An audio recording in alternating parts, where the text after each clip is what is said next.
Az ökológiai növénytermesztésnek például a búza esetében is, de minden más növény esetében is nagyon fontos az ellenálló képessége.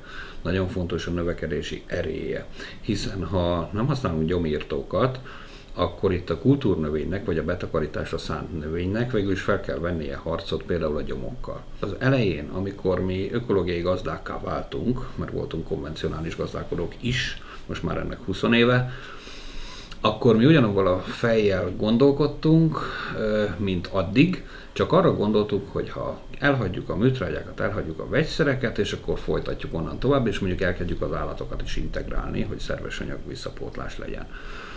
És bizony az első 2 évben nem megfelelő szaporítóanyagok használata révén a termésünknek a 80-90%-a tönkrement.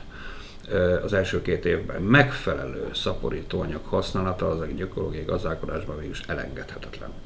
Ez pedig egy legfőképp a növekedési erébe és a betegség ellenálló képességekben mérhető le. Szóval mi nem a termés mennyiséget kerestük, hanem azt a növényt, aki igenis bírja ezt a tartást. És ismertem egy olyan gazdát, aki egy idős bácsi, 3 tehén, 1 pár ló, és minden évben 1,5 hektárnyi búzát arattam neki.